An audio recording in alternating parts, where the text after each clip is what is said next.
Fala, fala, criptorricos! Começando aqui mais um episódio do O Podcast do Cripto Rico.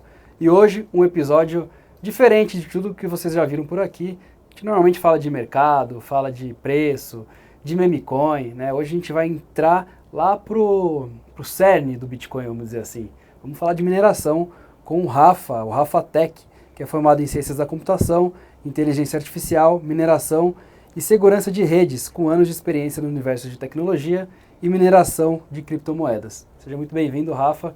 É um prazer recebê-lo aqui para esclarecer aí para nossa audiência e também dar uma aula, inclusive para a gente, né? Com certeza. Sobre esse assunto. Muito obrigado. O prazer foi meu aí receber o convite aí de vocês e vamos trocar esse papo aí, falar um pouco de mineração, né? Boa. Que no mundo das criptomoedas muita gente opera ali, eu diria assim, na superfície, né? E não entende muito ainda como é que funciona a engrenagem e mantém esse mercado todo funcionando. Por que você acha que não é tão falado assim a mineração no Brasil e no mundo também, né? A mineração em muitos eventos que nós vamos, a gente vê muito eles falando em ganhar dinheiro com trade, né? Cotação, rendimento ali. E é um mundo pouco falado porque ainda requer um investimento alto para você entrar na mineração, né? O Ethereum, quando era minerável, a gente pode depois chegar nesse tópico, ele fez isso ser muito divulgado para as pessoas comuns, por home mining, porque você minerava com um computador e uma placa de vídeo, né? Já o Bitcoin é pouco falado porque requer um equipamento mais profissional hoje em dia para a gente estar minerando. Mas é uma atividade que também remunera bem, né? Sim. Conforme o preço do Bitcoin vai subir. Já teve uma remuneração muito boa, inclusive para os mineradores domésticos, vamos dizer assim, que hoje se profissionalizou um pouco mais. Explica pra gente então, partindo do ponto zero, o que é a mineração? Usa esse tipo de coisa aqui que eu tô falando? Um capacete. Como que é a mineração de Bitcoin? Como que ela acontece e para que ela serve? Então, eu posso começar como que eu conheci esse mundo? Por favor. Vamos lá. Meu nome é Rafael, né? Rafa Tech. Eu conheci Bitcoin em 2015. Acho que todo mundo conhece criptomoedas porque alguém vai lá e te conta e é por uma dor. Eu sou programador e eu fazia programação para fora e recebia por um sistema de pagamento, eu vou até evitar falar o nome, que facilitou o estorno de 6 meses de pagamento. E eu perdi aquele dinheiro. Aí um amigo me chamou e falou, Rafa, existe o Bitcoin. Você pode passar a continuar programando, fornecendo seus serviços e receber em Bitcoin. E essa moeda eles não vão ter como estornar. Pagou para você, é seu. Só tem um porém. É extremamente volátil. Tem dia que está lá em cima e cai. Então, quando você receber, vende. Eu passei a receber Bitcoin como forma de pagamento no final de 2014, 2015 e movimentava... Mais ou menos quanto o Bitcoin na época, você lembra? Olha, não me lembro agora do valor exato, mas era bem baixo. 50, 100 dólares? Uns 150, 200 dólares era mais ou menos o valor. Né? Eu vendia por semana 3, 4 Bitcoins. Eu tenho extrato no mercado Bitcoin, quando lançou, eu passei a usar ele, que era no Brasil, né? E eu vendia os Bitcoins lá. Só que... Recebia e vendia. Recebia e vendia. E semanalmente, né? É claro que naquela época a única coisa, o pensamento que eu tinha no Bitcoin não vai ter como estornar. E eu preciso vender, eu tinha que pagar custos, conta de energia. Né? Era o meu salário, então não tinha como eu holdar aquilo. Não vou chorar porque eu não holdei. Sim. Se eu guardar 10% hoje eu estaria muito bem, né? E com isso eu fui conhecendo o Bitcoin. Em 2019 eu conheci a mineração. Aí a gente entra na mineração, que foi por placas de vídeo. O Ethereum era minerado e gerava um valor bem interessante, que era 21 milhões em média de dólares ao minerador. Doméstico, com uma placa de vídeo dentro da sua casa, você conseguia minerar e ganhar uma rentabilidade muito boa. Isso foi se expandindo cada vez mais, a gente foi investindo em placa de vídeo, 50, 60, 90 placas de vídeo, e gerando uma rentabilidade muito boa. Que placa que era na época top de linha? Tinha 2080, chegou a série das 3080. Para falar em números, uma RTX 3080 rendia por mês em média R$ 1.500. Tá. A gente nem ligava para o custo de energia, que hoje era... a mais pica que tem é 4090? 5090.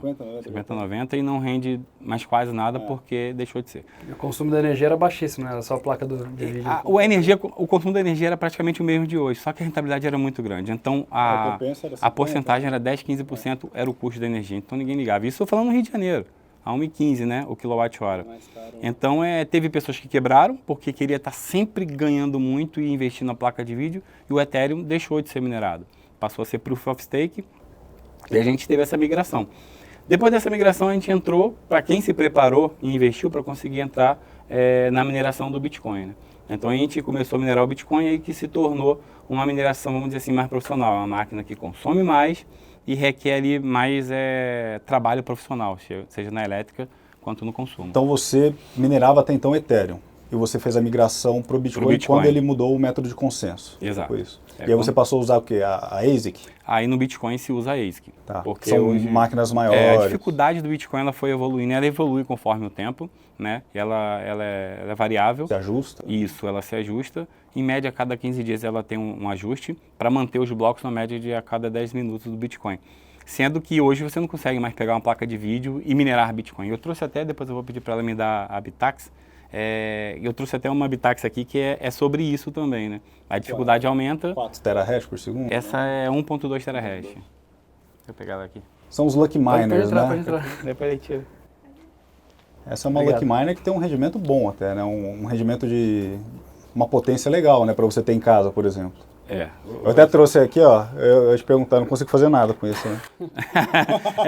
essa é a Nerd Miner, né? Esse aqui é um souvenir, né?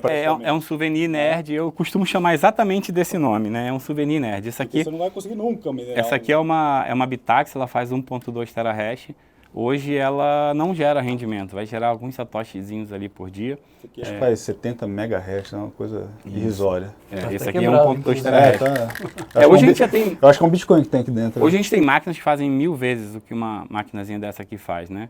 E ela não tem muito por causa do poder de processamento ali da rede e tudo mais. Nunca vi uma de perto. Hoje já teve, assim, não 3 ou 4 mineradores solo que quebraram um bloco com um brinquedinho desse daí. Anteontem eu tava falando pra ele, um cara solo, acho que com Foi sexta-feira. 6 GHz, uma coisa assim. Que é o quê? É um pouco a mais que isso, né? 1,5 dessa. Já tem modelos desses de 4, de 6 terahash. Quanto sai uma dessa? Essa daí, a gente entra num tópico que a gente acredita que vai falar. É sobre Brasil, custo Brasil, né? Sim. Chega bem caro. Isso lá fora deve custar, em reais ali, vamos botar uns 300 reais, 250 reais. Chega aqui a 800, depois de imposto, taxa. Vamos voltar pro Ethereum rapidão. Vamos O lá. pessoal que se equipou todo, comprou as placas de vídeo e tal, aí da noite pro dia mudou a prova de consenso, né? O que aconteceu com esse equipamento? Vira lixo, tem que revender pra gente que faz outro tipo de coisa? Vai minerar Monero? Vai fazer... Então, a mineração com placa de vídeo ela é uma mineração mais dinâmica, variável. Você pode escolher outras moedas. Então, a gente partiu para outras moedas, como Caspa, Dero, que era por CPU. Então, você tinha ali diversas outras moedas, Nexa. Várias moedas passaram a rentabilizar bem nesse período. Só que aí era um trabalho, inclusive, onde eu entrei no site, rafatec.net. Meu trabalho era ter as placas de vídeo, aí eu parei de ter a mineração só como rentabilidade, sim como um negócio. Eu tinha quase diversos modelos mais usados de placa de vídeo para quê? Para me testar, porque cada mineração que você fazia era um overclock diferente. Você tinha que ajustar sua placa, reduzir potência, clock, para você minerar uma moeda mais eficiente. Então o minerador que minerava Ethereum com placa de vídeo passou a minerar diversas, centenas de outras moedas que são mineráveis por placa de vídeo, processador. A rentabilidade era mais difícil, porque antes você estava no Ethereum e já deixava lá parado. A partir de agora passou a você ter que todo dia estar olhando qual que está valendo mais. Por quê? Hoje a Nexa estava valendo mais, porém todo mundo foi para a Nexa, a dificuldade subiu, o teu rendimento cai, aí vamos para a Caspa. E ficou essa corrida aí de ver qual que estava rendendo mais no dia. E qual que é o objetivo principal da mineração? Óbvio que a gente tem o pró de você ganhar a bonificação pelas transações que são validadas, mas qual que é o objetivo da mineração no final das contas? Eu acho que a mineração você pode ter ela com 2 objetivos principais. Acredito que o primeiro é lucro.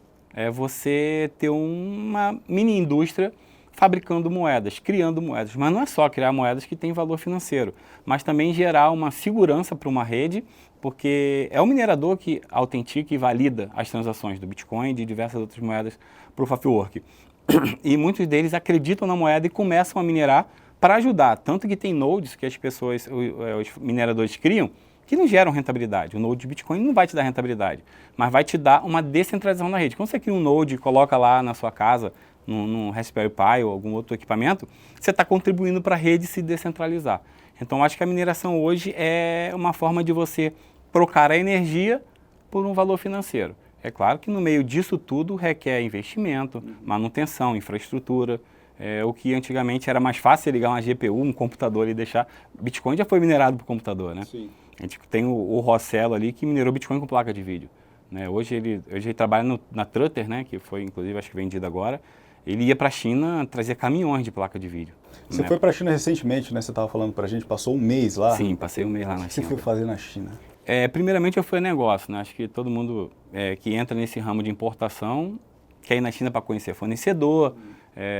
E a gente tem um pouco de ideia do que é a China, do que a gente ouve falar aqui, né? Mas quando a gente vai é completamente diferente. Eu vejo umas fotos de Xangai, é tudo limpinho, maravilhoso, moderno. Eu acredito que eles estão em 2050, já há muito tempo. Em tecnologia, você só vê carros elétricos na rua. E eu fui inicialmente para negócios, fui visitar alguns fornecedores, validar alguns fornecedores. Tentei também ver, inclusive, na área da mineração. E fiquei bastante dias, a gente aproveitou também para conhecer, né? Fazer aquela parte turística ali, conhecer um pouco da China, da cultura. Em termos de cripto e China, a gente ouve basicamente falar de CBDC, né? Questão da vigilância e tal. Mas você estando lá um mês, você pode falar alguma coisa sobre a adoção de cripto lá? Você tem alguma coisa perceptível lá? Eu não usei uma moeda ou um papel de dinheiro na China. Eu fiquei 15 dias vivendo 100% lá, digital. se alimentando, comprando coisas. Em todos os lugares, desde o shopping, o mais moderno atendimento, como na rua, ali, uma lojinha ali que bota ali vendendo alguma coisa. Então o CDBC lá eles chamam de... Tem o Yuan, que é o dinheiro, né, e o RMB, que é como se fosse o nosso Drex, que por enquanto deixaram um pouquinho de lado, né? Então o RMB é o que funciona lá. Ele tem o mesmo valor do Drex, só que é digital. E lá o pagamento todo você abre o Alipay ou o WeChat e dentro dele gera um QR Code. Tudo que você vai fazer compra lá, você usa. Então, isso não deixa de ser uma cripto, né? É usado uma forma de CDBC, é uma cripto. Então, lá já foi adotado isso. Mas cripto lá foi banido. Sim. Então, desde que eles baniram... 2021, né? Isso. Desde que eles baniram ali o Bitcoin de lá, a gente fala até com os fornecedores lá, não, Bitcoin não. Eles não gostam muito de falar. Não é proibido você usar uma camisa lá de Bitcoin ou você...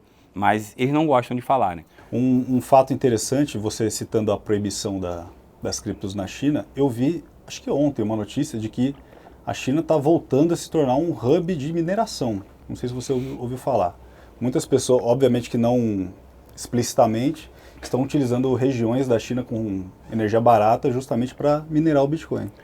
Desde que a China baniu ali o Bitcoin, tirou os mineradores lá, fez todo mundo pegar sua carreta de equipamentos e vazar de lá, maior parte para os Estados Unidos, né, que está sendo...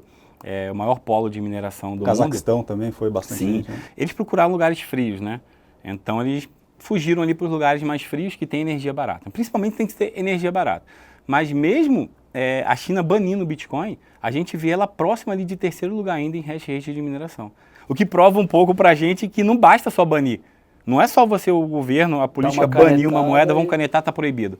Sempre tem uma saída, um recurso ali que você acaba fugindo e continuando, por isso que ela se torna isso, né? O que nos faz também é ficar triste em saber que o Brasil poderia ser esse polo de fuga desses mineradores. Cara, a gente tem um país com uma das energias mais limpas, de hidroelétrica, a eólica e solar, crescendo muito agora.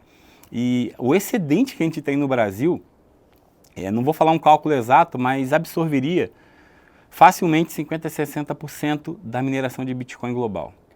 Então, por que não incentivar a fuga desses mineradores para cá, né? Incentivar aqui em construção e acaba que não faz isso por causa da burocracia, né? O custo do Brasil é absurdamente caro quando a gente fala em por que o minerador, esses grandes players não vieram ao Brasil. O custo do Brasil. É caro importar para cá, é burocrático. Eu já fiz um teste, eu importo o ASIC, eu vendo o ASIC no Brasil, tanto equipamentos semi-novos e novos, e eu sei a burocracia que é importar. A gente tem que usar de diversos meios legais para trazer, sem ser aquele meio de você, usuário final. Vamos supor que hoje você está com o teu capacete aí, Rafa, eu quero minerar Bitcoin, vou comprar uma ASIC lá fora, você pode comprar. Vai chegar para você, só que você vai ser taxado. Quando você compra duas... Basicamente o dobro? Praticamente o dobro. Vamos botar 115%, que foi o meu teste. Eu comprei uma ASIC e fui taxado em 100%, mas você leva multa. Não sei porque eles aplicam multa, mesmo estando tudo legal e pagando taxa. Suspeito, então. Quando eu importei 4, eu falei, vou importar 4 modelos. Já ficou presa. prenderam as ASICs. Quero nota fiscal, quero mais aquilo, e pedem tanta coisa a ponto de, se você não gastar dinheiro com um advogado, um despachante, você perde seu equipamento. Sem justificativa nenhuma. Sem justificativa nenhuma. Justificativa é que pedem mais documentos, né? Ou seja, você não tem uma facilidade. Querem saber o que você está fazendo. Você não tem essa facilidade para, como usuário final ali, vou trazer minhas maquinazinhas, vou começar. É claro que o grande minerador, ele tem todos os meios já possíveis. Ele já sabe como importar, já sabe como trazer, como iniciar, né? E hoje, pode não parecer, o Brasil, ele é alto custo de energia. Eu vou falar por mim no Rio de Janeiro, eu não sei quanto é o quilowatt de vocês, mas chega a R$ 1,40, R$ 1,40. É muito caro. Praticamente metade de São Paulo. Na bandeira preta, né? Normalmente fica R$ 1 em média. E isso faz o cara que quer minerar pensar, é impossível minerar no Brasil. Não, não é. Hoje, os grandes mineradores, inclusive a gente tem um grupo que a gente bate o papo toda segunda-feira, a gente tem um rapaz lá, que ele é um dos maiores, né? Acredito que é o maior da América Latina, no Brasil ele é o maior. Inclusive ele já botou para minerar solo, já quebrou o blocozinho lá com o nome da empresa dele, e isso é importante, e ele tem poder para quebrar ali na média de 3 blocos por semana. Dá uma responsabilidade pro cara que aparece a empresazinha dele? Então, isso gera valor, né? Porque quando você quebra um bloco, o Bitcoin é seu, vamos dizer, quando você está solo... Para a imagem da empresa é legal. Quando você está solo, ele é praticamente virgem, que aquele bloco vai para sua carteira. E tem empresas que valorizam isso. Por exemplo, a própria Tether, que é que está negociando com ele, ela quer que ele coloque o nome da empresa e o nome da moeda lá, que aí já agrega valor. Ela vai poder falar que está quebrando o bloco. É uma ferramenta de marketing também, né? Além de ser uma ferramenta de marketing, uma ferramenta de gerar aquele valor ali totalmente irrastreável, né? Que quando você minera, você torna aquela mineração irrastreável, que você minera e pode ir para uma carteira. Né? E qual que é a vantagem dele, por exemplo, fazer um negócio com a Tether? Ele vende um preço acima do mercado? A Tether tem essa... O objetivo da Tether é se tornar mineradora também, e eles estão implementando minerações pelo mundo, acho que inclusive no Brasil. Tem informação lá que acho que ainda não pode ser falar, mas eles estão buscando isso para quê? Fala aí, cara, fala aí. O que eles querem, na verdade, é ter também um lastro ali no Bitcoin, nos blocos quebrados. Então, eles estão indo em busca de montar estruturas e terem lá o nomezinho da Tether quebrando o bloco, né? Sem passar aquele Bitcoin por nenhum lugar. Tem muita gente que valoriza aquele Bitcoin virgem, o que não passou problema nenhum, né? Eu acho interessante, mas eu acho que quando todo o Bitcoin, entre aspas, for sujo, ter um resquício de alguma coisa que nenhum vai ser sujo. Quando praticamente todos são sujos, nenhum vai ser sujo. Voltando aqui rapidinho para a China. A gente viu ontem o Eric Trump postando um vídeo de uma puta de uma estação de mineração lá no Texas chamada America Bitcoin. Maravilhosa, tudo refrigerado, bonitinho. China, você acha que o governo chinês minera Bitcoin? Você acha que eles proibiram a população de mexer com Bitcoin, com mineração, mas por trás dos panos você acha que eles mexem os pauzinhos? Seria um palpite, né? Eu acredito que por ela ainda ter esse hash rate imenso vindo de lá, não seja somente de mineradores independentes privados, né? Isso não dá para mascarar, né? Não tem como identificar, não tem como. Só pode dizer mais ou menos de onde vem pela localidade, IP, que pode ser mascarado também, mas é possível fazer uma análise mais profunda e rastrear. Mas eu não tenho dúvida de que eles possam estar minerando Bitcoin, não, porque eles gostam de ter controle. Esse tempo que a gente ficou lá, eles têm controle de tudo. Uma coisa que eu percebi na cultura é proteção, você não vê roubo, você pode largar algo na rua e voltar e buscar. Um amigo que viajou comigo, o Danny, ele esqueceu a câmera que a gente acabou de comprar no comércio na frente, na bancada da mesa. Voltou, tava lá. Voltou de noite lá, tava lá, cara, no mesmo lugar.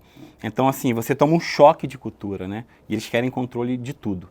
E eu não tenho dúvida de que eles queiram também ter o controle ali da mineração. Talvez expulsado muitos, não diria tomado alguma parte, né? E deixado minerando para eles. O que você achou do Eric Trump, da estação que ele postou? Eu vi que você curtiu. Eu curti, eu acho que eu até repostei, né? Eu fico fascinado quando eu vejo mineração de Bitcoin, principalmente farm grandes, né? Acho que é o melhor ruído que a gente pode ouvir de uma ASIC. Porque você escuta porque você escuta aquele barulho, cara, e é um barulho que você não liga. É perturbador, é um barulho, vamos dizer assim, um barulho bom, né? Chato, mas que você sabe, cara, tá gerando um valor ali para mim, uns satoshis, que não precisa ter rastreio nenhum. Hoje em dia, cada vez mais difícil você comprar cripto, e quando você escuta o barulhinho ali da ASIC, né, fica muito bom. Então, acho que tem gente que acaba não gostando, acha que isso vai ficar sempre na mão dos grandes, né? Muita gente quer ver o Bitcoin a 600 mil dólares. Eu quero ver. Eu acho que vai ser inevitável chegar não sei quando. Mas teria como o Bitcoin chegar a 600 mil dólares sem os grandes players, sem as ETFs, sem as regulamentações que a gente não gosta, mas que é preciso. Eu costumo dizer que o grande investidor que está lá em cima entrando na ETF, ele não quer ter a responsabilidade de comprar Bitcoin de um P2P e guardar numa hard wallet que ele sabe se ele perder, ele perdeu tudo. Aquele cara, ele quer entrar em um lugar que ele acredita que vai gerenciar o dinheiro dele e já gerencia. E no mercado que não era regulamentado, né? O cara como é que vai pôr Exato, um volume grande ali? muitos deles não, eles querem assumir aquele risco da volatilidade, mas eles não querem assumir o risco de eu ter que controlar o meu dinheiro. Tem muita gente que quer ser detentor ali, quer ter o auto custódia. Só que esses players não querem ter isso, porque querendo ou não, é uma responsabilidade enorme, né, cara? Sim. Você é seu banco, você tem que estar ali. Se você morrer e não deixar ninguém já pronto para recuperar, que ele perdeu. Você falou de regulamentação. O Banco Central, acho que há 2 semanas, publicou uma nova regulamentação sobre criptos e afins. Impactou alguma coisa em mineração? Se sim ou não, e o que você achou no geral? Na mineração, eu te diria que quem está minerando hoje, não. A não ser que precise vender as criptos constantemente. A gente tem uma regra de até 30 mil à venda, né? Acredito que para o pequeno minerador não mudou nada. Porque o pequeno minerador pode minerar ali anonimamente e mandar para qualquer carteira que não tenha como ser rastreada. É recém-criada, que não precisa ter tido contato com nenhuma exchange, ou seja, não tem KYC. Agora, o grande minerador, muitas das vezes, ele tem contas para pagar, valores altos, né? Mas eu diria também para você que a estratégia do grande minerador não é a mesma do pequeno. O grande minerador, ele tem, normalmente, estratégias que não passam pelo Brasil. Então, a empresa está no Brasil, mas é como se uma empresa do Brasil só prestasse o serviço e manutenção daqueles equipamentos. E quem mesmo gerencia o recebimento está fora do Brasil. É uma estratégia muito usada, coisa que a gente conversa bastante toda segunda-feira, estuda, porque é uma via que viabiliza a mineração no Brasil. Imagina você minerar no Brasil, gerar 3 blocos de bitcoins por mês e ter que pagar imposto sobre aqueles 3 blocos. Sim. Hoje não é crime minerar, né? O crime é o furto de energia, né? Como a gente vê em muito lugar aí. Mas o grande play, assim como a gente dá consultoria para alguns deles, a estratégia é essa. É montar toda a operação fora do Brasil e o que minera no Brasil, você só é uma empresa prestadora de serviço. Isso facilita, inclusive, trazer os equipamentos, porque o custo do Brasil é muito alto para trazer o equipamento ali, pagar imposto e tudo mais. A chave da mineração é energia, basicamente. Energia. E você falou que aqui no Brasil o custo de energia é muito alto. Mas do outro lado do livro da página, a gente tem uma energia muito barata disponível. O que você acha que falta para a mineração e a sociedade ter acesso a essa energia limpa disponível? É a acessibilidade a essa energia. Hoje, se você monta painéis solares, não é o melhor fonte de energia para minerar, porque o sol está só durante o dia, a noite para. Você teria que ter baterias ali para armazenar uma geração excedente para minerar à noite. Se você já minera e ejeta na energia o sobressalente, para você usar, você já tem taxa para usar a rede. Tudo na mineração, o mínimo detalhe importa, porque o Bitcoin, a gente depende da valorização, tem o halving e tudo mais. Então, acho que para chegar pro usuário final ali, por exemplo, você mora nos Estados Unidos, você está no Texas, você pode comprar ASIC sem esse custo do Brasil, ligar na sua garagem e colocar para minerar com a energia que já está instalada na sua casa. O custo de montar a operação é muito mais barato. É muito mais barato. E de manter também aqui. Vamos dizer que no equipamento seja 50% mais barato, né? Ou seja, aqui é o dobro. E o custo de energia lá é acessível, ou seja, você já começa rendendo algo, né? Para bater o investimento que você fez. Para bater o investimento que você fez é mais rápido. Apesar de que ter empreendimento que as pessoas não ligam para esse tal do ROI, né? Ah, estou pensando no meu ROI, o ROI agora não está bom, mas a longo prazo, qualquer ROI, ele pelo minerar no Bitcoin é pago, claro, tendo uma mineração sustentável. A gente tem grandes mineradores de nível institucional aqui no Brasil? Temos. Muitos ou dá para contar na mão? Eu acho que todo o hash rate praticamente tem no Brasil, vamos botar aí que 70% ou mais é dos grandes mineradores. Esse que é amigo nosso, a gente, inclusive, dele, talvez eu vá até visitar uma farm ainda nesse período que eu estou aqui, ele tem, acho que é 2.4 exahash. Ele é um dos mineradores. Tem mais, tem roxas funcionando hoje no Brasil. E onde é que fica essa daí? Olha, normalmente fica entre Paraná, São Paulo também tem, entendeu? Eles usam hidrelétrica, então normalmente estão em lugares com rio e muitas das vezes é afastado e não divulgado, né? Pontualmente onde é que eles ficam, por segurança, né? Claro. Eu já atendi cliente que comprou um container, por exemplo, e o maior problema era como entregar esse container a ele. Porque o contrato dele era totalmente sigiloso, ninguém podia saber onde é que era. A gente falou, calma, a entrega do container está com toda a instalação incluída, técnicos para fazer a instalação, tanto na parte do trafo lá e tudo mais, e tinha todo aquele ia fazer. O que você quer? Que a gente treine alguém, né? Então, o sigilo acho que é fundamental porque a gente está no Brasil, né? Então, imagina no Brasil como o cara que investe em mineração, que é botar ali, não coloca. Não tem que se preocupar com segurança, ele se preocupa muito. Então, acho que o sigilo é a maior parte. Mas sim, hoje a gente tem muitos mineradores grandes no Brasil, roxos, que antes eram do Paraguai, para você ter uma ideia. Paraguai era uma das energias mais baratas para mineração. Lá o excedente é enorme. Eles vendem a preço de banana, eles dão de graça praticamente, porque a parte da Itaipu que vai para eles não usam. E eles tinham como esse incentivo ao minerador lá trazer geração de emprego e recursos para o Paraguai. Só que eles fizeram estudos, as maiores farms que tinham no Paraguai tinham 1 ou 2 funcionários registrados. O restante era brasileiro que ia para lá, então eles perceberam e ficaram meio que chateados, falou, cara, isso não está trazendo tanto benefício para a gente. Vamos começar a aplicar algumas taxas na mineração, na energia, e afastou o minerador do Paraguai. Hoje você vê muito no Paraguai a Andi, a concessionária de lá fechando, fazendas que estão no gato.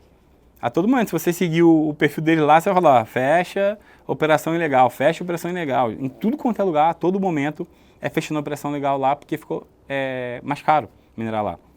Aí você fala, mas o Brasil ele tem uma das energias muito cara para minerar. Mas aí eles encontraram essa brecha nos excedentes de energia no Nordeste, Paraná, São Paulo. Eólica, Paraná. Até mesmo Rio de Janeiro, em algumas serras, você encontra hidrelétricas ali, ou lugares para instalar, né? Que você consegue deixar totalmente off o grid. Ou seja, você gera sua energia e minera sem precisar conectar na rede e ninguém sabe. Mas o minerador pega a energia do rio ali, ele monta a estrutura para gerar. Você monta a estrutura, vem aquela tubulação, geração hidroelétrica, ali você gera energia e utiliza a energia. Você conhece algum rio aqui perto? É interessante. É interessante. Passar do lado de casa, pô. Pois é. Quais são os melhores lugares de energia, os países mais baratos para geração de energia? Olha, o custo da energia, né? Os Estados Unidos ele é muito escolhido porque além de ter energia barato, você está próximo ali ao custo, né? Mas Paraguai ainda tem um preço acessível, é claro que o minerador ele precisa ter a energia o mais barato possível, né? Mas a gente costuma muito, nós mineradores do Brasil, costuma muito procurar no Brasil essa energia barata. Entendeu? Até porque quando vai para fora do Brasil e se torna outro país, a gente acaba utilizando o roxo. Porque como é que você vai montar uma estrutura pequena, né, ali em outros países, né? Então acaba ficando ruim. Tanto que quando eu minerei, eu tenho esse minerando fora, eu tinha de caspa, que hoje em dia não está valendo mais a pena, mandei desligar as máquinas e abandonei. Eu tenho de Bitcoin minerando fora, tenho de Bitcoin minerando no Texas, com custo de energia era 8 centavos de dólar. A gente negociou lá, colocamos, se juntamos, virou 6 centavos de dólar, que ainda valem a pena ali, né? Mas eu costumo dizer que além da busca da energia, para a gente estar minerando, a gente tem que buscar o equipamento. Sim. Porque o equipamento ele evolui e ele fica mais eficiente. Hoje, isso aqui faz 1.2 terahash, vamos botar 1 terahash. A gente tem equipamentos de 100 terahash e já temos esses que fazem 1 petahash. Uma dúvida, isso aí em 2010 faria um estardalhaço? Nossa, isso aqui mineraria bitcoins e bitcoins e bitcoins, pô, sem dúvida. Ai, que top. Quando você minerava com placa de vídeo faz isso aqui, ó, falando em mega, isso aqui é giga, isso aqui seria dezenas ou centenas de placas de vídeo. E você minerava Bitcoin com placa de vídeo. Se você voltar no tempo, isso aqui seria uma evolução.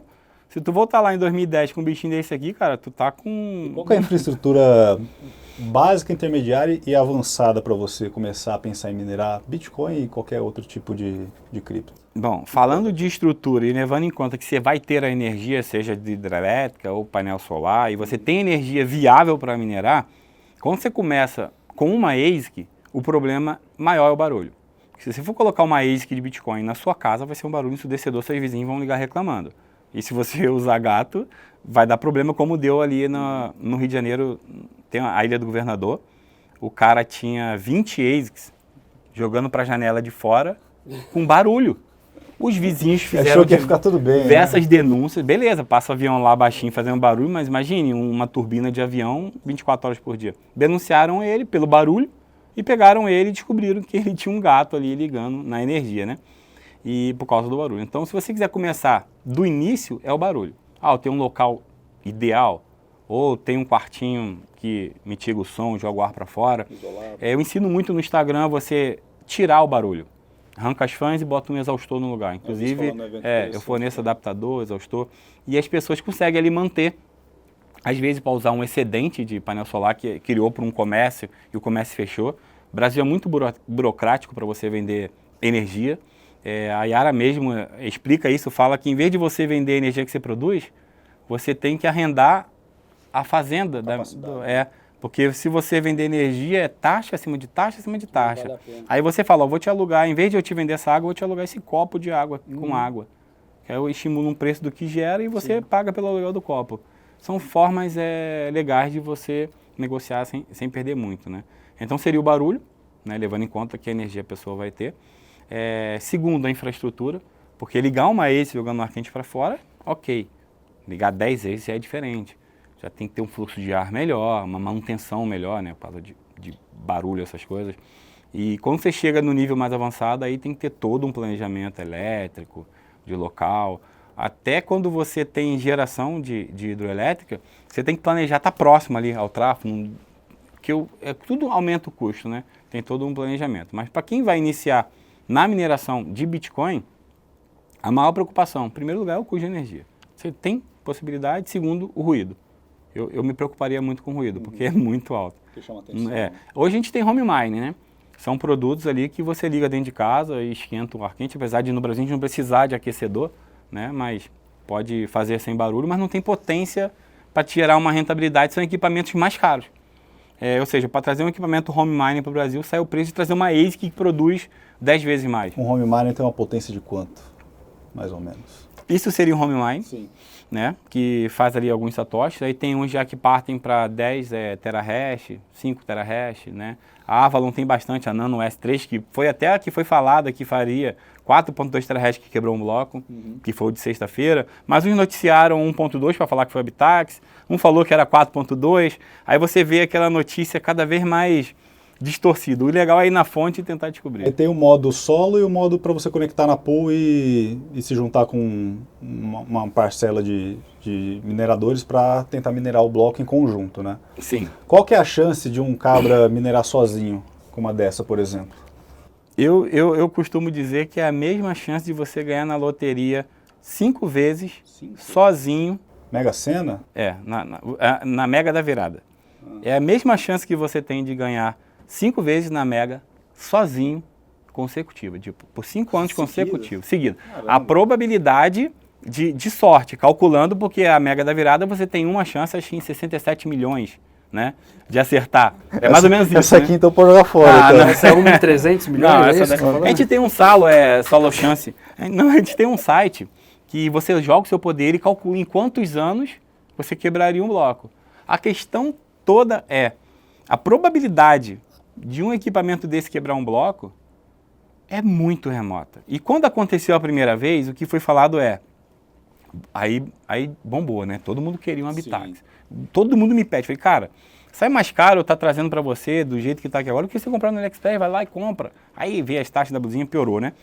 Mas a gente costumava dizer assim, e você vê na notícia, mas calma, eles tentam alertar.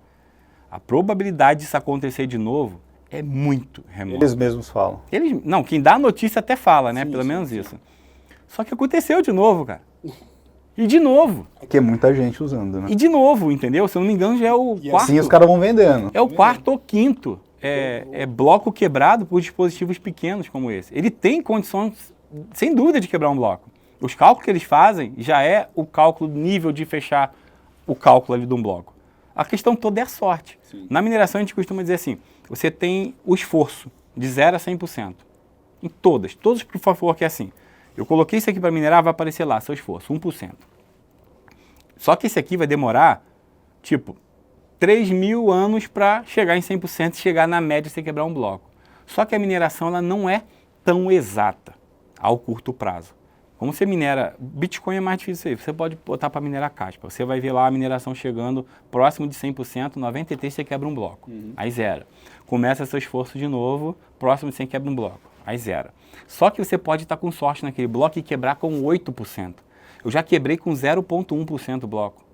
Ou seja, eu tive muita sorte. É essa sorte que esses caras quando você estão encontra tendo. o hash antes da hora. É quando você é o cara que nasceu, né? Ali, o Palua, Netuno estava afim de você e tem que botar tudo na mesa, porque você quebra com 0,1%. Em caixa é fácil isso acontecer. Você vê às vezes acontecendo, só que a rede ela tende a estabilizar. Quando você é um minerador recorrente e quebra muito bloco, se você tiver com a sorte absurda, vai vir a hora do azar absurdo e vai te jogar sempre para a média de 100%. Se fosse só sorte, ia ter fazenda de mineração ou pool quebrando na semana inteira. E não é só sorte, é cálculo matemático. Mas quando uma bichinha dessa aqui vai lá e quebra solo, cara, aí já era, né? Aí eles chamam de muita sorte. Qual que é a máquina mais potente que a gente tem hoje, mais avançada? Hoje saiu... O preço dela, porque eu quero uma. Eu vou te falar encomendar então. uma agora. Olha, uma das mais avançadas, acessíveis, a gente tá pegando, que inclusive parece muito com aquela da Farm lá do Trump, é uma S23EU, mais uma sigla lá que eu não lembro, S23EU. Ela já vem com aquele negócio de resfriação? Não. Todas as máquinas hídricas vêm só com o encaixe da mangueirinha e você escolhe o sistema de refrigeração. Você vai ser um equipamento portátil, de ventoinha de refrigeração, igual de uma placa de vídeo, né, um hidrocooler, ou se você vai gerar um container refrigerando água para alimentar 100 máquinas ou 1.000, como ali a do Qual é a diferença da ventoinha para hidro?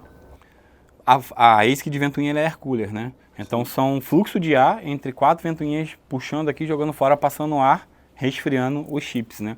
E a hidro não, a hidro são um líquido que passa, né, resfriando todos os dissipadores ali, e entra um líquido frio e sai o líquido quente. E a hidro ela é mais cara?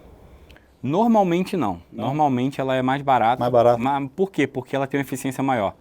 O sistema hidro ele é mais eficiente para refrigerar o chip. Então você consegue, às vezes, com o mesmo chip, um chip que esquente mais, ser mais eficiente, tanto no consumo e tudo. Tanto que as máquinas mais eficientes são hidro. A de air cooler ela tem uma limitação. O fluxo de ar ele tem uma limitação do que ele consegue mais refrigerar. Energia? A cooler? A cooler normalmente chega próximo a 3.500 watts. Acho que é o máximo que se gera, porque dependendo do consumo é o que se gera de calor. E o que o cooler vai conseguir resfriar. Já uma hidro chega a 11.000 watts de consumo. Ou seja, você me perguntou qual é a que eu te indicaria comprar, que era a mais potente. É uma S23EU e ela faz, já tem modelo de 1.2 petahash, petahash. Ou seja, você tem uma geração... dessa? 1.000. Vamos botar para a básica, né, que era de 100 terahash, a S... Seria o equivalente a ganhar uma vez na Mega Sena. Não. Minerar solo com uma Não. S23. Você pode minerar solo com uma máquina dessa e demorar 100 anos para botar. Enquanto a gente fala, eu vou tentar abrir aqui esse site do Solo Chance. E quanto custa uma S23? Ela tá, acho que... Fabricada onde? A maioria são fabricadas na China. Os caras mineram a roda lá. Shenzhen é onde eu fui lá, é o polo das fábricas de mineração, de maquinário, né? Muitas vezes o chip vem de Taiwan, o próprio Estados Unidos fabrica o chip e é montado todo o equipamento lá e é exportado para o mundo, né? Por mais que a China tenha banido ali o Bitcoin e tudo, as empresas estão lá ainda produzindo muito lá. E quanto é? Essa tá por volta de $40.000, com cupom de desconto lá a $30.000. $30.000. 160, vem pra cá, deixa eu ver se eu acho aqui o Solo Chance. Bora, comprar 3? Se o Bitcoin tivesse os $600.000... Ó, eu vou botar aqui, ó, petahash, e vou botar 1 petahash. Tu quer minerar solo, né? A chance de uma dessa, de 1 petahash...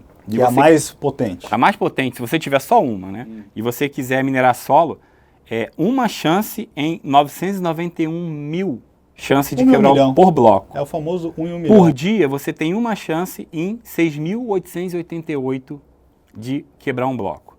E a estimativa dela, se você deixar ela minerando... Peraí, em um dia? Em um dia você tem uma chance em 6.888. Ah, tá bom, pô. Tá bom? Tá bom. Mas agora eu vou te falar em quanto tempo, normalmente, se você não tiver sorte, você teria que quebrar um bloco. 19 anos.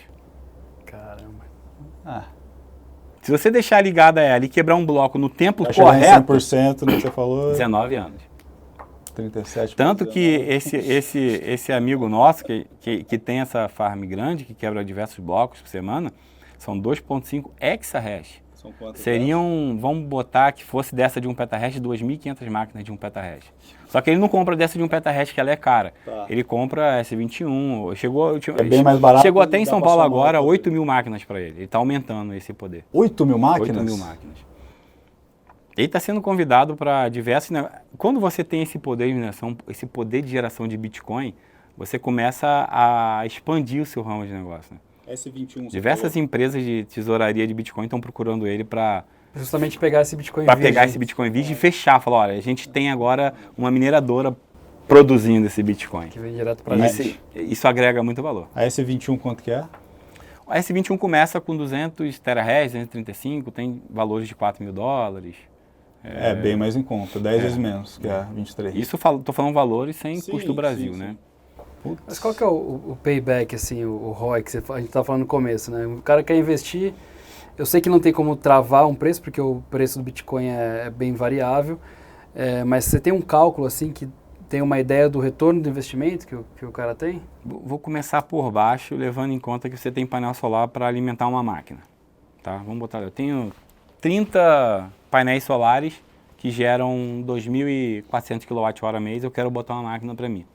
Se você botar a máquina mais barata de todas, usada, uma S19 de 100 terahash, hoje você encontra ela, inclusive eu tenho ela por R$5.000, no Brasil já, que vai entregar na sua casa. E se você ligar ela, o Bitcoin deu essa queda aí agora, né? Há um mês atrás com o Bitcoin a $105.000. Ela estava se pagando em 5 meses. Em 5 meses, se ligar aquela máquina ali, ela se paga. Porque ele estava gerando ele por volta de R$800, R$900 por mês.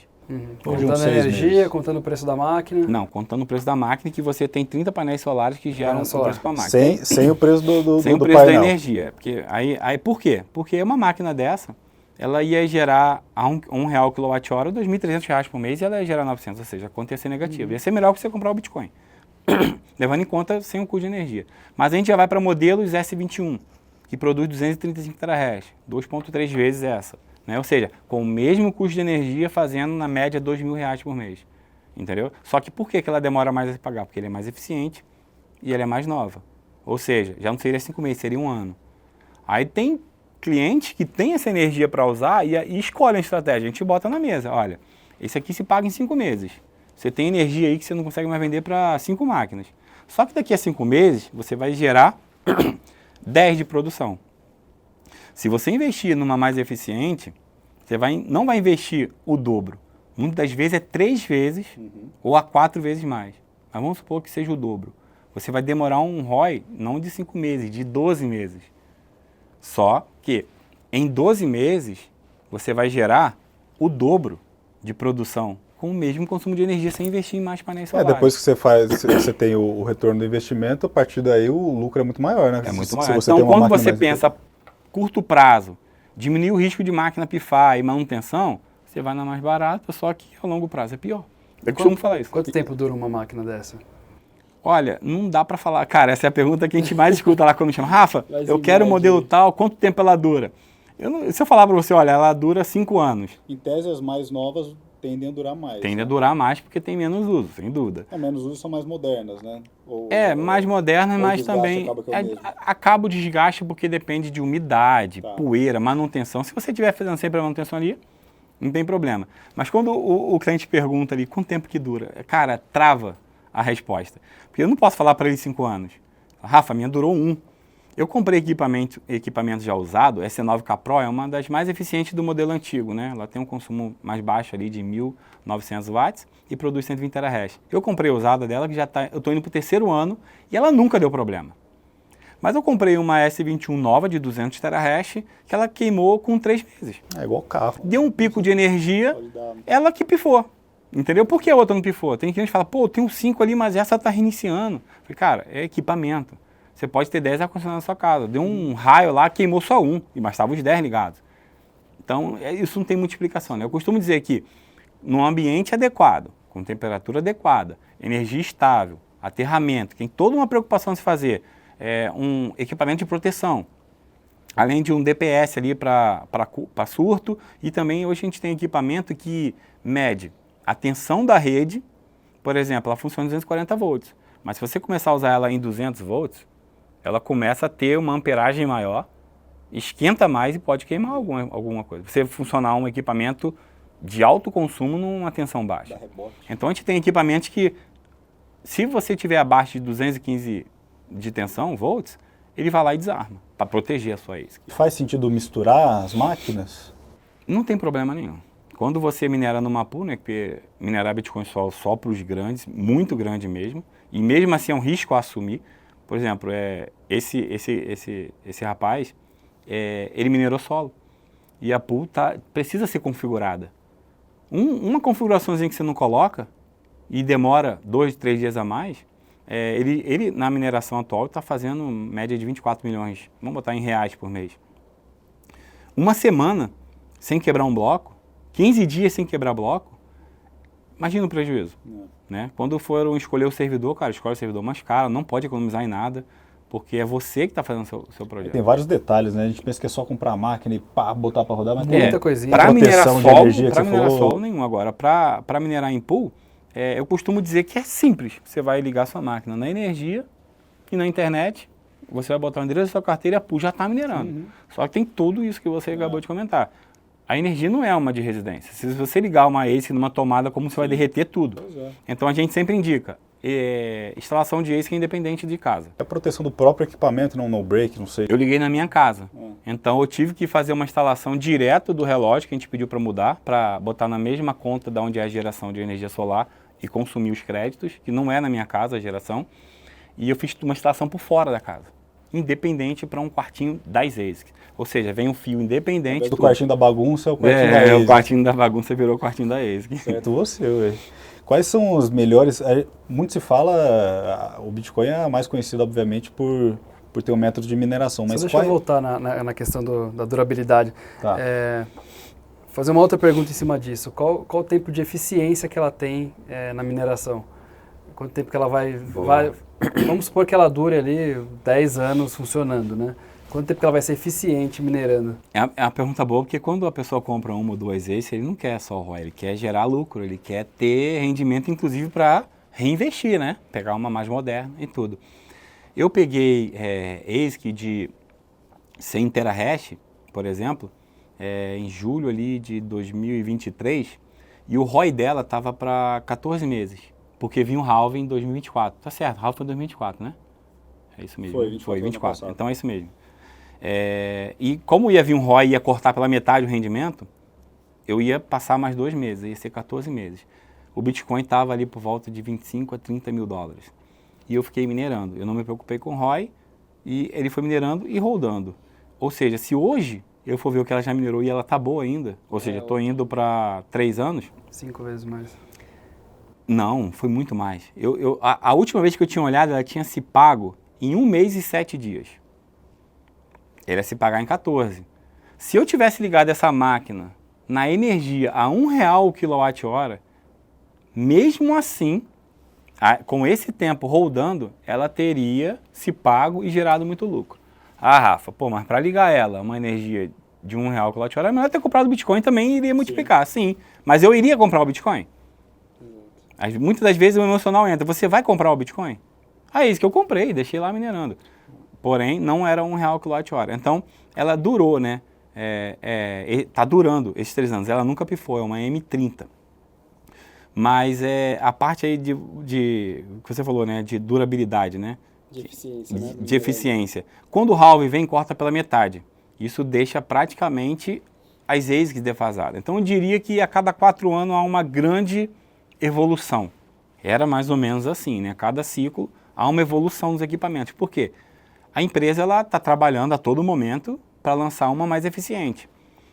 O lançamento que teve nesse halving foi a S21. A gente tinha esses que produziam 120 terahash com consumo de energia. Eles foram lá e lançaram a S21 que produziam 200 com o mesmo consumo de energia. Quando que foi lançada, a 21? S21 acho que foi 2024. Janeiro de 2024 já estava... 23. Foi 2019 anunciou, 2023 anunciou e 2024 começou a venda, acho. Então, o que mais faz a ASIC ficar defasada não é só o halving. Eu costumo falar que o halving vem e corta a recompensa pela metade, mas a cotação dobra. Aí falaram, Rafa, você vai receber a metade nessa ASIC quando o halving vir. Aí eu costumava falar isso, falei, cara, eu estou recebendo a metade do dobro. Cotação nominal, né? Porque fica praticamente igual. A cotação sobe, dobrou, triplicou praticamente. Então eu costumo falar assim, eu estou recebendo a mesma coisa, só que menos bitcoins, né? Para quem holda muito é melhor ter mais bitcoins, mas em valor a mercado ali tá rendendo mais. Mas o que mais deixa a ASIC defasada são os lançamentos. Por quê? A grande farm que vai montar lá com 1000 máquinas, ela não vai pegar só a de 100 terahash. Ela vai pegar a de 200, a de 300, a de 400, aquelas ASICs lá que tu compartilhou aquele vídeo, elas são bem potentes. Já são aqueles racks, ou aquilo ali é de 500 para cima. Ou seja, quando uma farm que tem um custo de energia consegue colocar equipamentos 5 vezes mais eficientes que o seu vai começar a ficar defasado. Por quê? O hash rate vai aumentar, a dificuldade vai subir e você vai minerar cada vez menos bitcoins ali com a sua máquina. E o halving também garante que a mineração seja rentável no longo prazo, né? Porque a gente tem a quebra da recompensa pela metade, mas em compensação tem a valorização do ativo muito por conta do halving também, né? Quanto menos emissão ali, mais você prolonga a vida da emissão, né? Se não me engano é 2140. Tem muita pergunta que se faz, tem alguma preocupação com isso? Eu vou estar vivo lá?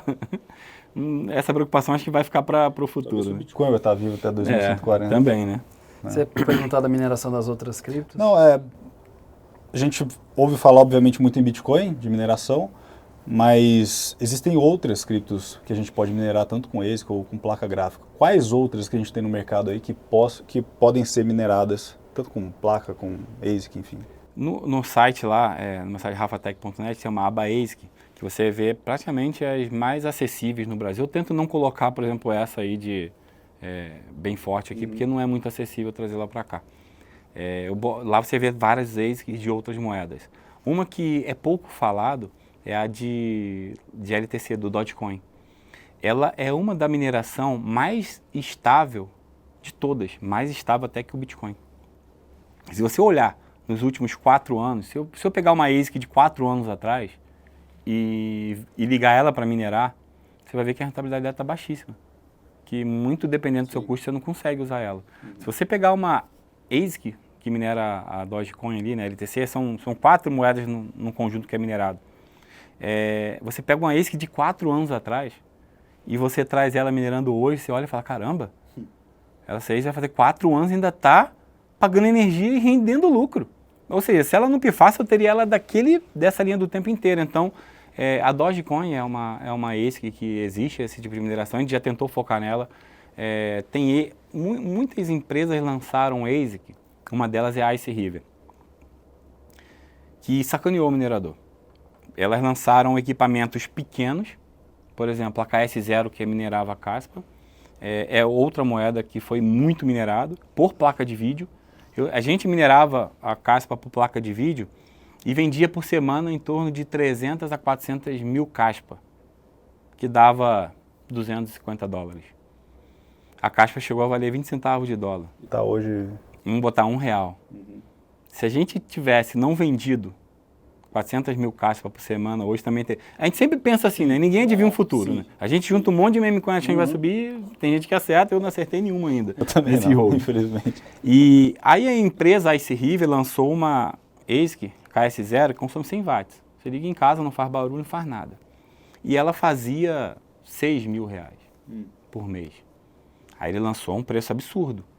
Só que, numa rede, que se uma ASIC de 100 watts faz isso, eles vão poder botar um monte de chip numa ASIC de 3.000 watts e fazer, né? Então todo mundo começou a comprar, até a ASIC chegar aos 6.000 já estava rendendo 3.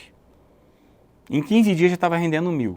Rugaram. Quase ninguém se pagou. Rugaram quase ninguém. E a gente explicava. Não, sacaneou bonito. Aí depois veio a grandona. Quando veio a grandona e estabilizou, também é outra ASIC de mineração de Caspa, eu comprei 2. Eu tive amigos que comprou 6, 8, 30. E a gente colocou para minerar, inclusive, no Texas, pagando 8 centavos de energia. Quando eu comprei 2, ela estava rendendo R$9.000 por mês. Quando ligaram, estava rendendo 6. Um mês depois estava rendendo 3 e depois 2. Isso por causa da dificuldade de rede subindo.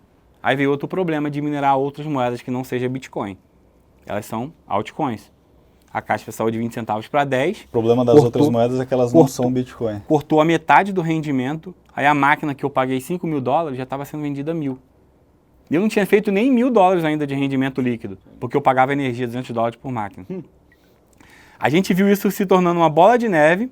Hoje a gente está com muita Casper em carteira, que se vender assumiu prejuízo. E a gente precisa que ela chegue... Eu abandonei minhas máquinas de mineração de Casper. Larguei lá, não quis nem trazer. Não valia o preço de trazer e pagar o imposto no Brasil. Era melhor o que eu ia gastar lá, comprar mais de Casper e guardar a preço. E ela só serve para minerar Casper? Só serve para minerar Casper. Porque a ASIC ela é um chip focado em um algoritmo. A do Bitcoin é SHA-256, minera Bitcoin, Bitcoin Cash lá, outras moedinhas lá, do algoritmo SHA-256. A da Casper minera Casper, então não tem outra moeda para... E as ASICs, quando elas quebram ou, enfim, não dá para usar mais, viram o quê? Basicamente lixo eletrônico. Não dá para você usar mais nada, para mais nada. Antigamente, quando eu comecei a atender clientes no Brasil com ASIC, eu tinha que mandar tudo para o Paraguai. Não tinha ainda especialidade assim de reparo no Brasil, mas hoje já tem. Hoje uma ASIC que queima uma hash, você consegue mandar reparar hash, já é acessível o equipamento que analisa, troca o chip, É um equipamento eletrônico que tem reparo. A não ser que queime de pegar fogo, como não tem mais jeito. Inviabiliza. Mas se queimar alguma coisa, hash, você consegue comprar, substituir e deixar ela funcionando. Monero é minerável? Monero? Ou alguma outra acho que é por CPU, coin, né? Ou alguma outra privacy coin? É por CPU. É minerado também. É minerado por CPU. Nunca tentou minerar? Não, a gente já minerou diversas moedas por CPU. Você escolhe as moedinhas lá e vai minerando, né? Aí a gente minerava também Dero. Só que acabou o momento também, teve um pico de mineração por CPU que passou a render mais que GPU. Tá. Porque tinha moedinhas surgindo ali, né? Cotações altas, mas a gente cai naquele mesmo dilema. Minerar essas moedas é mais minerar e vender. Porque quando você roda, por exemplo, a Dero estava $5 quando eu estava minerando. Aí você vai segurando, acreditando que vai ser o resultado do Bitcoin, ela caiu para menos de $1. Virou centavos. Acaba com toda a operação. Acaba com a operação. E no Bitcoin você tem a oportunidade de minerar e segurar acreditando que vai valorizar. Dá para especular, dá para vender. Ao longo prazo valoriza, né? As altcoins, a maioria que eu minerei... É a única que você acha que vale a pena minerar? Bitcoin? Não, hoje a gente tem a de Dogecoin também que se minera, está surgindo outras moedas aí também, outras ASICs que dão rentabilidade, só que tem que tomar muito cuidado quando você vai entrar numa ASIC de uma outra moeda, por quê? Quando lança uma ASIC para uma moeda que era minerável por GPU ou CPU, a ASIC ela é muito potente. Quando lança, você olha e você fala, caramba, essa ASIC aqui está gerando $1.000 por mês. Só que imagine 1.000 pessoas comprando essa ASIC. E o hash rate passando a ter aquela potência. A dificuldade vai subir absurdamente e não vai gerar. Então, o maior cuidado que a gente tem hoje, até com nossos clientes e usuários ali que a gente está sempre ensinando é cuidado com as novas ASICs e novas moedas. Porque eles olham muito no olho grande ali de falar, caramba, essa está rendendo muito, Rafa. Entrar no hype. Eu quero uma dessa, quanto é que tá? Eu falei, cara, tá chegando no Brasil por $8.000. Não, ela vai se pagar em 4 meses. Falei, mas você acredita que essa rentabilidade vai ficar assim? Se você acredita na cotação, beleza, mas e a dificuldade da rede? Do mesmo jeito que a gente aposta numa meme coin, os caras compram às vezes E tem gente que aposta, cara, tem gente que aposta. Imagino. Tem cliente que eu aviso várias vezes, eu falei, olha, é muito arriscado você pegar essa ASIC, porque quando elas forem entregue, e tá sold out, eles produziram 1.000 e já acabou. O fornecedor me fala, eu produzi 1.000, ele manda pra gente, 1.000 da lista de espera, acabou. Bota 1.000 dessa rede aí, vai... Tipo assim, vai multiplicar a rede de hoje, a gente calcula assim, o hash que essas máquinas para venda, que já venderam, vai produzir, tipo, quadruplica o hash da rede, ou seja, já divide por 4, por 5, né, que já tem o poder lá, mais 4. Então, a gente tenta sempre alertar muito sobre você entrar numa mineração que você não conheça, né, principalmente a longo prazo. Bitcoin, Dogecoin já são... a longo prazo. Vamos falar agora de um pouco da ameaça da computação quântica. Você acha que representa uma ameaça de fato para a mineração e também para as carteiras de Bitcoin? Eu vejo muita notícia que assusta, né? Acho que todo mundo que tem ali... Tem muito de alarmismo também, né? Acho que muita gente que tem algo em Bitcoin ou até em outras criptomoedas se preocupa muito com isso. A gente tem que pensar que quando isso acontecer, os bancos também vão sofrer. Antes, eu acho. Antes até, né? Mas eu acho que é um risco real tá? Que a gente deva se preocupar, não entrar em pânico, mas a computação quântica, acho que quanto mais você estuda sobre, mais você entende que ainda está longe disso acontecer, né? A computação quântica, a gente pensa logo de um hacker com a computação quântica quebrar uma carteira lá de trás. A gente está vendo carteiras sendo movimentadas da era de mineração. Você acha que é por conta disso? Eu não acredito que seja por conta disso, não. Mais realização Eu não duvido Tá. que possam ter encontrado, porque antigamente a entropia ali era mais fraca. Essas carteiras muito antigas, elas não são tão seguras quanto as novas. Eu não duvido, mas eu não acredito. Por quê? A computação quântica hoje, esse tamanho do seu estúdio aqui, é o tamanho do equipamento para refrigerar um chip quântico. E quando a gente fala em quântico é porque é quase invisível ao olho nu, né? E um chip desse, com um chip físico quântico, tem que ficar a uma temperatura absoluta, que no espaço ainda é mais quente do que o que você tem que gerar naquele microchip ali para estabilizar. Um microchip quântico, hoje, ele requer 50 microchips quânticos virtuais. Eles entenderam que os virtuais, para corrigir os erros desse quântico que gera ainda, precisa de 50 ali corrigindo. A gente tem um i9, ele tem 11 núcleos físicos e 11 virtuais. Os virtuais é uma técnica de correção e aumenta o poder. Um chip físico com 50 virtuais é mais ou menos o que a gente está testando hoje. Já estão testando aí, núcleos aí quânticos com 4 chips, né, desse. E eu estava estudando que um computador quântico quebrou um cálculo matemático que um computador mais potente da Terra demoraria 2 bilhões de anos. Quebrou em quanto tempo? Em 2 horas. 2 horas. Em 2 horas. Aí tu fala, já era as carteiras de Bitcoin. Vão quebrar tudo, vão pegar do Satoshi primeiro, né? Mas aí você vai ver a notícia.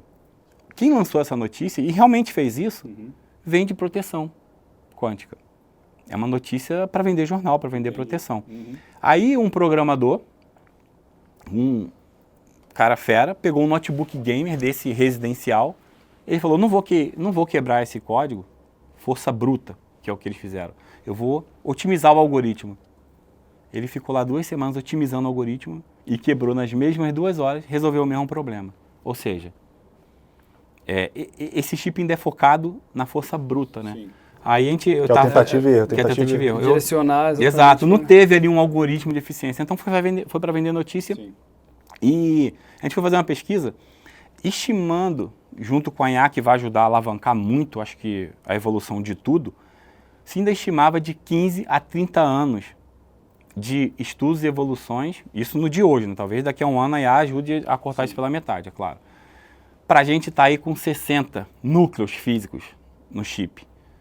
E, segundo eles, esses 60 núcleos físicos no chip de um computador quântico ainda não seriam suficientes para quebrar o SHA-256.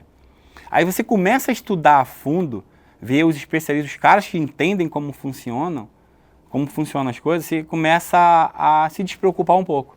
Do que quando o cara falar, não, isso aí é a computação quântica funcionando. Mas você acha que a computação quântica está na mão de um hacker? Quem tem isso é Google, né? É IBM, e isso aí está num lugar e requer... E provavelmente eles vão descobrir a tecnologia principal para criar uma defesa, né? Exato. Para vender a defesa. A rede, ela existe, ajuste, né? A rede não vai morrer. O banco, ele tem a vantagem de que amanhã o CEO do banco vai lá e pausa as operações e atualiza para a proteção quântica que já existe. Os Estados Unidos, o mesmo órgão que criou o SHA-256, já criou a criptografia com proteção quântica. Já está pronta. Eles já até escolheram uma. Só que o Bitcoin, o único problema que vai ter que acontecer, problema não, solução, é que eles vão ter que conversar isso, porque requer um consenso, né, dos desenvolvedores para aprovar um upgrade ali, né, um soft fork, né, na rede para ficar com proteção quântica. Isso já é possível fazer, já existe. A única diferença é o Bitcoin vai ter que se proteger antes de acontecer. O que o banco pode no dia parar a operação para atualizar. O Bitcoin não tem como parar, né? 24 horas, domingo, sábado, ele vai ter que ter uma estratégia ali de ter essa aplicação antes. E aí, se o tal do Satoshi Nakamoto não mexer os fundos dele antes, vai virar uma corrida ao ouro, né? Cara, eu vi um podcast falando exatamente sobre isso. Se hoje os bitcoins de Satoshi Nakamoto fossem movimentados, né? Ia ter uma queda forte momentânea. Né? Até porque você vê aí diversas carteiras de baleias gigantes se movimentando, mas pode ser de pessoas que não precisavam daquilo e deixou lá. E nada se compara, né? A gente viu, acho que o Owen Ganden vendendo acho que 11 mil bitcoins. 11 mil bitcoins. É 1 bilhão e tanto. O Satoshi é 1 milhão de bitcoins. Imagina. É a maior carteira que Imagina, ele mexe 0.01 só para testar. Sim, é porque ele também só tem de acordar ali a carteira Só já testar, vai... só para ver Essa se... carteira também tem o Bitcoin Cash, né? Então imagina ele movimentar o Bitcoin Cash como um teste de Tem 1 movimentação milhão de como eles Bitcoin Só fizeram. já, caramba, ferrou. Imagina, eu acho que vai gerar uma coisa muito ruim para a rede, né? Eu acho que isso aí nunca tinha acontecido. Mas também momentâneo, né? Pode ocorrer um crash, mas momentâneo pode até... ser, pode ter aquelas quedas de 80%, vamos supor, né? Mas que possa se recuperar depois de ver. Eu vi um assunto também falar sobre isso. Se você fosse o cara que conseguisse movimentar a carteira do Satoshi. Eu acho que eu vi isso também. Você né? faria? É que você faria, né? Eles deram Porque se você pegar 1 milhão de bitcoins... e começar a vender, você quebra o mercado. Você quebra o seu próprio mercado. Qual que é a melhor estratégia? Você arrebenta com a liquidez. Capitalizar em cima disso. Talvez é vender a defesa. Talvez Né? seja Mas no longo prazo seria melhor você proteger a carteira do Satoshi do que roubá-la. Fica a visão aí para você hacker que está pensando em... Não vende não. Em assaltar o Você Satoshi. pegar a carteira Satoshi e deixa guardadinho, monta uma... A força bruta quântica não seria suficiente para quebrar a mineração? Para minerar tudo de uma vez? Seria porque, é claro, quando evoluir para esse ponto de a computação quântica conseguir fazer esse tipo de coisa, porque o chip quântico ele ainda está muito parecido com o da ASIC. Um chip ASIC, ele faz, por exemplo, 1.2 terahash. Esse pequenininho aqui dentro, né? E um chip de GPU, ele faz kilohash, megahash ali, está na casa do megahash, ou seja, 1000 vezes a menos que isso aqui. Só que um chip da GPU, ele faz diversas outras coisas. Ele mexe com qualquer algoritmo, ele mexe com renderização, processamento, IA, inclusive, né? Um CPU não serve para processar IA. CPU é muito no objetivo também. O chip de uma GPU, ele é dinâmico, e o chip da ASIC ele é focado em um algoritmo. O chip do quântico ele ainda está um pouco nisso, ele está focado em uma coisa, uma força bruta ali, né? É claro que eu acho que essa evolução vai chegar, não tem como te falar se vai ser daqui a 5 ou 15 anos ou 30, vai chegar. Eles descobriram e eu acredito que a IA ela vai cada vez mais otimizar essa evolução, né? Tem como proteger a mineração da evolução quântica? Tem. Assim como a gente protege o Tem, SHA-256? tudo vai existir um fork, outro ou uma evolução para você se proteger sim da quântica. Mas a preocupação de um computador quântico... Atualizar o Proof of Work do Bitcoin? Sim, a preocupação de uma computação quântica começar a quebrar bloco, ela é grande porque além de um computador... Vamos supor que um computador quântico quebre os blocos que se quebra em 15 dias, né? Rápido o suficiente para...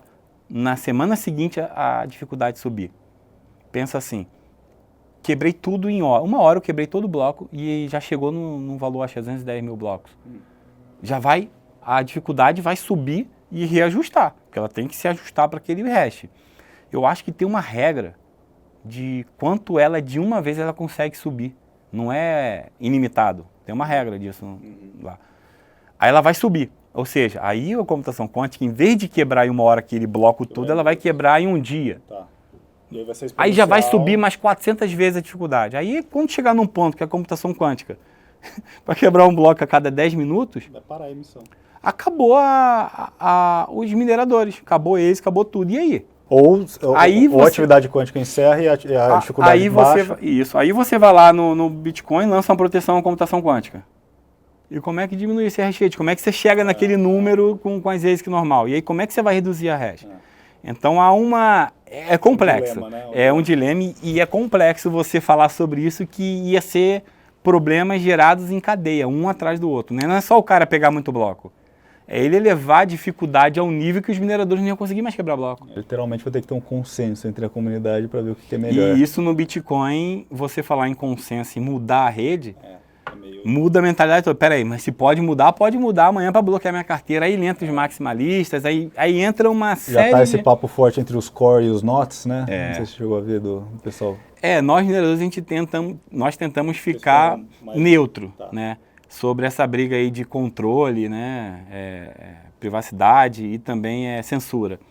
Mas acho que o minerador em si, ele quer ser neutro e ele quer ter a escolha de escolher um software ou outro, né? Cada um roda o que acha melhor. Eu vou optar por esse que não tem censura. Então, acho que é mais justo assim, porque se não tiver censura, ela continua com a regra de que não tem que ter controle, né? É claro que tem gente que prefere ter o controle de transação e tudo mais, mas acho que o minerador ele só quer ter a opção de escolha.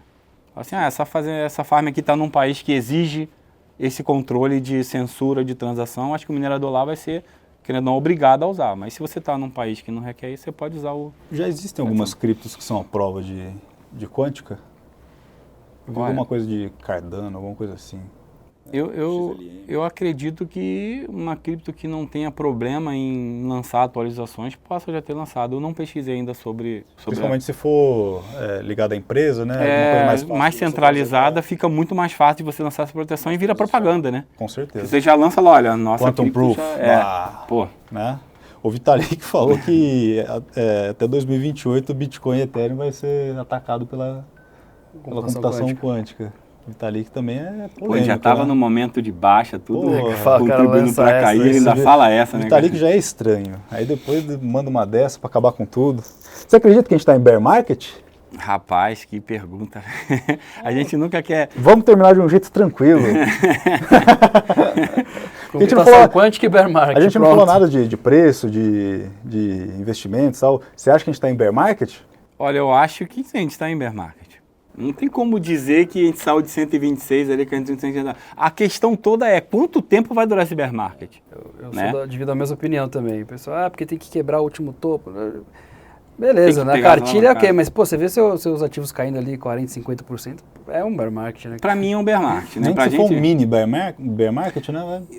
Bear market nada mais é que um mercado em queda. Um período de queda. Agora, se tem uma regra de falar, não, tem que ser um ano de queda para ser bear market, aí a gente não tá ainda, né? Mas tá caindo tudo, tá caindo Bitcoin, para mim a gente tá no bear market. Eu ainda acho que com a entrada dos institucionais, esse bear market vai ser muito menor e vai ser muito mais rápida a absorção da queda. Também acredito. Porque agora tem muito peixe grande na jogada. Também acredito. Inclusive Eric Trump minerando Bitcoin e também com empresas, né, comprando Bitcoin, Ethereum, enfim. Isso aí. É isso aí. Mais alguma coisa, Rafa? Por mim tá tranquilo. Quer falar mais alguma? Satisfeito? Manda aí, se tiver de perguntar aí, pode mandar. A gente vai trocando ideia, mas se tiver... Fala um pouquinho do rafatech.net. Isso. Faz um jabá para a turma. O projeto lá do rafatech.net surgiu em 2019. Eu ainda estava, em 2019, vendo muito da programação. Eu estava num trabalho bem estressante, vamos dizer assim, né? Trabalhando em alguns projetos que eram estressantes, de segurança, de banco de dados. E eu joguei ali uma promessa de que se eu tivesse um novo trabalho, algo para me ocupar minha mente e focar, eu diminuiria mais esse meu trabalho de programação. E aí surgiu numa viagem, conversando com um amigo meu, falando em mineração por GPU. Eu sou aquele nerd que deixa meu computador ligado em casa. Precisar, eu abro o celular ali e acesso lá meu computador. E Só hiberna. estava indo em Foz, Paraguai, a gente parou em Curitiba, acessei meu computador lá. Falei, Alex, é ligar o meu computador. E testei, né, na Nice Hash e descobri que gerava renda, né, na placa de vídeo. Aí eu demorei um pouquinho a perceber que eu tinha encontrado algo que eu curtia, que junta tecnologia, né, junta hardware e rentabilidade, né, que eu acho que a gente busca sempre isso. E comecei a minerar. E quando eu comecei a minerar, a gente descobriu uma dificuldade muito grande que era várias moedas para minerar. Desculpa, não eram nem tantas, eram Ethereum, com Flux e tinha mais uma lá também. Além do Bitcoin, né? Não, Bitcoin a gente não tinha como minerar. Tá. A gente tinha até um pouco esse desconhecido daquela época de minerar. É porque lá em 2018 você minerava vários Ethereums com uma placa de vídeo. O Doge já minerava? O Ethereum faria pouco, hein? O Doge já minerava? Acho que já tinha mineração. Há 4 anos já tinha mineração. Aí eu comecei a mineração e senti uma dificuldade muito grande que tinha para configurar as placas. E como eu sempre fui do hardware, montar computador, essas coisas, programador, eu comecei a testar o overclock. Você tem que ir testando. Reduzir o clock da memória. Tem algoritmos que se favorecem com a memória mais rápida, uns com CPU mais rápido. E você tem que ajustar. Tem que mexer no clock da memória, clock da GPU, limitar a energia. E isso era dificuldade para muita gente. Eu quero minerar essa moeda, mas como é que eu faço? Eu boto a minha, produz 100. A tua está produzindo 200, a eficiência de overclock. Aí eu criei o site rafatech.net e a gente tinha lá uma lista de placas de vídeos e overclocks. A gente criou uma comunidade e a placa que eu não tinha, você tinha, ó, vamos testar? Vamos.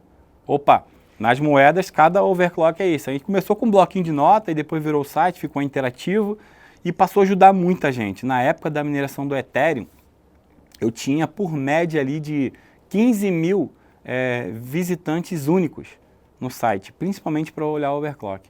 Eram muitos mineradores procurando, né? Então se tornou um projeto que ajudou muito a comunidade. Tinha vários outros projetos, acho que o Brasil ele se tornou referência em overclock. O brasileiro adora uma eficiência, adora procurar uma forma de rentabilizar mais. A gente estava sempre trabalhando no overclock. Youtubers fora do Brasil procuravam o site do brasileiro ali para olhar aquele overclock, para entender mais. E acabou surgindo esse site. É claro que depois do Ethereum caiu bastante, né, a procura por mineração caseira, e ficou um pouco mais profissional. Aí eu criei o canal do YouTube, que também é Rafatec, que eu tenho diversos vídeos lá ajudando na mineração. Hoje ficou mais profissional, a gente ainda fala bastante ainda de mineração de Bitcoin. E a gente formou ali um Discord, também tem uma comunidade unida ali. E acabou que o Rafatec passou a ser aquele cara que ele era o educador ali de mineração, ajudando ali os pequenos mineradores a conseguir minerar com a sua placa de vídeo, com o seu CPU. E como isso foi diminuindo cada vez mais, eu transformei no negócio. Eu falei, eu já tenho a galera da mineração entrando no meu site, continua com todas as ferramentas lá, mas eu vou também agora aproveitar e vou fornecer, né, alguns equipamentos, consultoria, diversas outras coisas na parte de ASIC, que não é tão fácil trazer ainda, e virou o modelo de negócio. Além de ser um site aberto, não precisa pagar, a comunidade, nada lá é cobrado, você consegue entrar, ver dados, ver quanto rende uma ASIC, se é válido para você. Na página inicial você tem lá, informe seu custo de energia. Eu gosto de ser direto porque o cara paga 80 centavos de custo de energia, ele já coloca lá. Ele nem me procura. Ele já vê, caramba, tá tudo no prejuízo. Entendeu? A gente costuma falar muito assim, eu tenho energia solar. Eu vendo por 50 centavos o quilowatt da minha energia. Minerar vale a pena para mim? Pô, tem que gerar um valor a mais. Não pode gerar os mesmos 50. Porque senão, você vai ter que investir um equipamento, ter um risco no equipamento para gerar o mesmo que você vende sua energia. Aí, Madre Teresa de Calcutá da rede do Bitcoin, só para descentralizar. Tem clientes que querem isso. E fala, cara, eu não estou ligando porque eu vou comprar nisso, eu quero gerar o Bitcoin sem rastro. Né? Mas eu acho que economicamente não é viável. Se você já vende por aquele valor, tenta arrumar um meio de comprar o Bitcoin sem ter que investir no equipamento. Né? Rafa, então deixa um recado para a galera, o pessoal que quer começar a minerar em casa, quer começar a comprar ASIC, enfim, dá um recado, uma dica para o pessoal que está em casa. Procura a consultoria do Rafa. Também. Bom, eu acho que mineração hoje não é para todo mundo, né? Mas eu acho que se você quer entrar no mundo da mineração, vale sempre você entrar pequeno, nunca entrar investindo grande, né? O site rafatec.net está aí para te ajudar a entender se é para você a mineração em termos de custo de energia, ruído, né? E tudo mais, e também infraestrutura. Mas começa pequeno, entendendo como é que é, porque a mineração hoje eu vejo como uma porta de entrada, foi para mim. Você começa minerando, por exemplo, com uma Nerdmine ou uma Bitax, você já está entendendo como funciona a criptomoeda, como funciona a mineração, você já tem que criar um endereço de mineração, você já tem que enviar uma transação. Então eu acho que a mineração ela pode ser uma porta de entrada muito importante para você conhecer o mundo da criptomoeda, que eu acredito que quem conhecer esse mundo não larga. Né? Então, quer começar, começa pequeno, começa entendendo como é que funciona. E claro, precisando, o site está lá para ajudar, lá tem meu contato, pode falar diretamente comigo, pode acionar uma consultoria para ver se é isso mesmo para o minerador. Tem muita gente que quer entrar a qualquer custo e acaba perdendo dinheiro. Acho que a ideia não é essa, né? Você atender alguém e fazer alguém perder dinheiro não vale, né? Aquele cara não vai trazer mais pessoas para você. Então, quer começar, começa pequeno, mas é uma importante porta de entrada para você conhecer o mundo cripto. Monstro. Rafatec, muito obrigado por ter comparecido aqui ao nosso podcast. E se você aí gostou do podcast, deixa aquele like, também se inscreve no nosso canal e a gente vai deixar aqui o link do Rafatec para você entrar lá e conferir todas as informações sobre mineração. Ficamos por aqui, Rafa? Ficamos por aqui, até o próximo. Tchau, tchau. Tchau! Valeu.